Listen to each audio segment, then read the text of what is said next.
Good morning guys. Today, nagawa tayo ng salmon. Paksiw na salmon. Kasi ganito yung ipapaksiw ko guys. Oh. Ganyan siya. Yung mga belly, tapos yung mga may mga salmon. Mga ganito niya oh. Alam niyo hindi yan tinatapon sa sa merkado, sa supermarket. Kasi doon meron doong shop na sushi section sa loob ng supermarket. Sila gumagawa. Now, itong mga ganito, syempre hindi naman kailangan yan, di ba? Walang tapon yan, guys.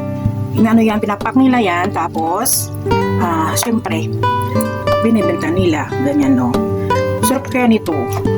Lalo yung sa tiyan banda, yung belly, ganyan no. So, okay. Meron tayong ganyan.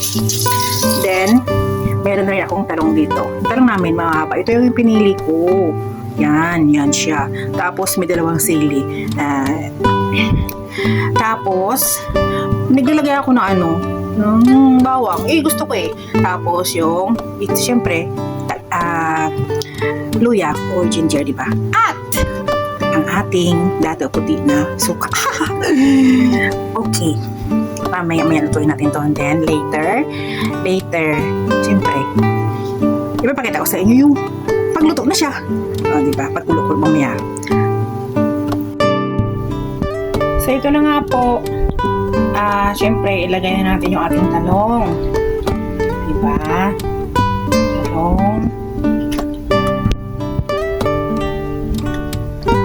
Ito yung version ko kasi tayo iba-iba naman tayo sa pagpaksiw. Version ni Matala. Yan, ganyan siya. Then,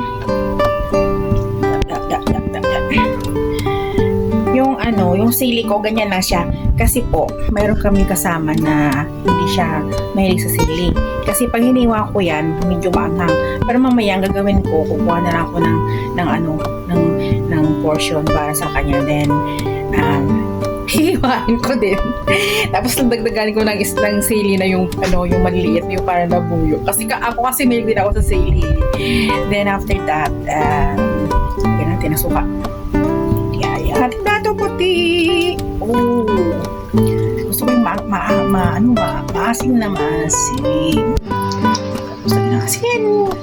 Di ba? Nasa ilalim na yung luya natin. Okay. Yan po, sinasalang na natin na ating paksiw na salmon. Diba? Sili. Mamaya dadagan ko yung sili na yan. Pag medyo na siya. Tapos pakuluan ko ulit. Dahil mayroong isang hindi kumakain ng sili. Cooking salmon na paksiw.